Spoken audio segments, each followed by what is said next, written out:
in defense of Jaylen Brown and what his analytics debate reveals about every metric.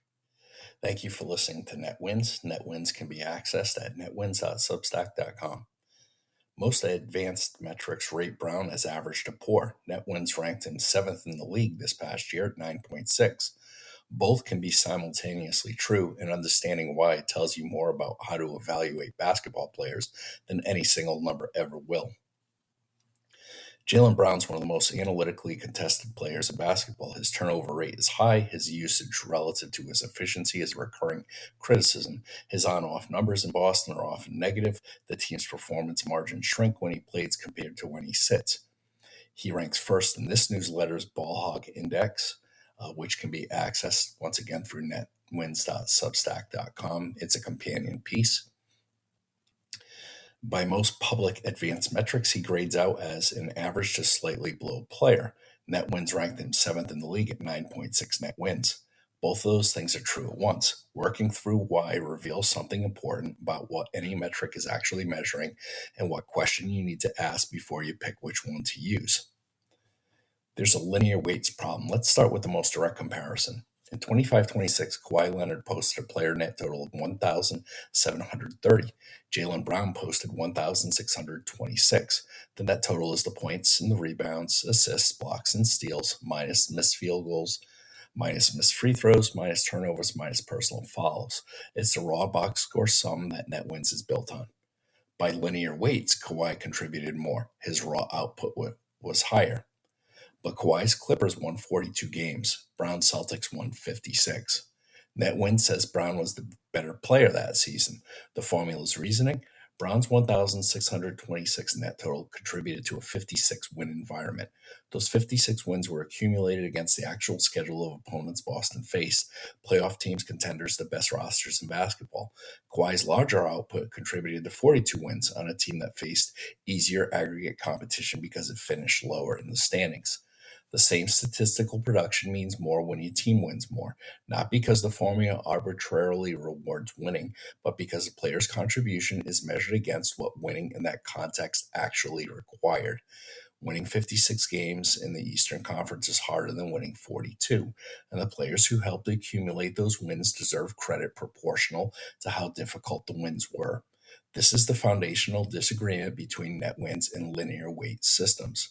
Linear weights evaluate a player's output against a fixed baseline, typically average per possession production. Net wins evaluates a player's output against the context in which the games were actually played. Both approaches are internally consistent. They answer different questions. Thanks for listening to Net Wins. This is public, so feel free to share it. There's a plus-minus problem. The most persistent criticism of Brown comes from adjusted plus-minus and its derivatives, RAPM, EPM, BPM. These metrics, as explained in this newsletter's full metrics comparison piece, which also can be accessed through netwins.substack.com, evaluates a player's individual contribution by isolating lineup level performance data. Brown's adjusted plus minus is frequently negative or near zero, which is read as evidence that he's a lineup cancer, a player who scores but makes his team worse by being on the floor. The mechanism behind this is real. When Brown is on the court, Brown's scoring margin often compresses relative to when he sits. On a 56-win team, every lineup without Brown features at minimum Jason Tatum plus 4 other highly competent players. The team's already good. Brown's presence adds scoring volume while sometimes adding turnover risk and shot volume that slightly drags the efficiency margin down relative to Boston's baseline. This is a measurement artifact, not a verdict on his value. It tells you something specific and narrow. Within Boston's lineup combinations, rotations that exclude Brown sometimes run at higher efficiency margins than rotations that include him. It does not tell you that Brown is worthless or that Boston would be better off without him. A 56-win team that loses its second-best player does not become a 60-win team. It becomes a 44-win team. The plus-minus framework at its most sophisticated is asking, does this player make this team perform better or worse at the margins of lineup construction? Net wins is asking, what fraction of the wins this team actually accumulated can be attributed to this player's positive contributions? Those are different questions with genuinely different answers for certain players. Brown is one of those players precisely because he plays for a good team. Any player on a 56 win roster will have a compressed plus minus profile simply because the baseline is so high. This doesn't make plus minus wrong and makes it a tool with a specific and limited scope. Every NBA offense has players who create more than they distribute, and players who distribute more than they create. That's not inherently a problem. The question is whether the creation is efficient, whether the shots being generated are worth the possessions being consumed. This is a real finding. Brown consumes possessions at a high rate. His shot selection, measured by effective field goal percentage, comes in below the .546 threshold that separates efficient high volume players from inefficient ones. He takes a lot of shots. He misses a meaningful proportion of them. The net wins formula penalizes this directly. Through the field goal missed term, every missed field goal subtracts 1 from his net total, just as every made shot adds its point value. So why does he rank 7th at 9.6 net wins? Because the Ball Hog Index identifies one dimension of production while the full net total captures all of them. Brown also blocks 27 shots, steals 72 balls, and contributes across every positive column. The field goal miss penalty is real, and it costs him his raw net total would be higher of 1626 if he were more efficient, but it doesn't erase the positive contributions, it balances against them. The ball hog analysis tells you Brown's less efficient than he could be. It doesn't tell you he's not valuable. The 9.6 net wins captures both things simultaneously, the value he creates and the cost of the inefficiency that limits how much more he could create. The core philosophical point. The debate around Brown reveals a deeper fork in basketball analytics than most coverage glosses over. Metrics normalize to league average, evaluate players against a theoretical baseline of what would an average player do in these possessions. The answer to the question, is this player better or worse than average? Then there are metrics anchored to actual outcomes like net wins and win shares, evaluating players against the wins their teams actually accumulated. They answer the question, how much did this player contribute to the wins that actually happened? Both questions are legitimate. They diverge most sharply for players on outlier teams, either very good or very bad. A star on a 60-win team will look worse on plus-minus metrics than his raw value suggests because the baseline is already high. A star on a 20-win team will look better because any positive contribution shows up as a large share of a small win total. Net wins makes a specific philosophical claim.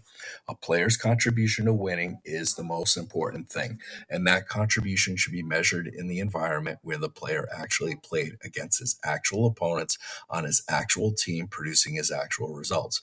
Saying Kawhi had a better season than Brown because he had a higher player net total is like saying a hitter had a better season because he had more total bases on a team that won 68 games against a player who had slightly fewer total bases on a team that won 90. The environment is part of the measurement. This doesn't mean that net wins is superior to RAPM. RAPM captures what net wins misses. Off-ball impact, defensive positioning, the contributions that never appear on the box score. A player can have average net wins and outstanding RAPM if they're running screens, communicating on defense, and making teammates better in ways that show up in lineup data but not in the stat line. What it means is that each metric answers a specific question. Before using any number to evaluate a player, the right prior question is, what is this metric actually measuring? For Brown, BPM and RAPM say he is a heavy usage player who doesn't move the efficiency needle as much as his volume suggests. Net win says he produced 9.6 wins in 25-26 on a 56-win team. Both are true. The first tells you something about his shot selection and lineup efficiency. The second tells you about his actual contribution to actual wins. The best analytical framework uses both and knows when each applies. So one last point about Brown specifically. It's worth being honest about the strongest version of the counter argument. When Brown moves to Philadelphia, which won 45 games last season, his net wins will almost certainly decline, even if his raw statistical output stays identical or improves. A 1,626 player net total on a 45-win team generates fewer net wins than on a 56-win team by construction. Some analysts will point to that as evidence that his 9.6 net wins in Boston was inflated by his environment. They're right in a specific sense, and they're missing something important in a broader sense. The Philadelphia team Brown joins will win more games because he is on it.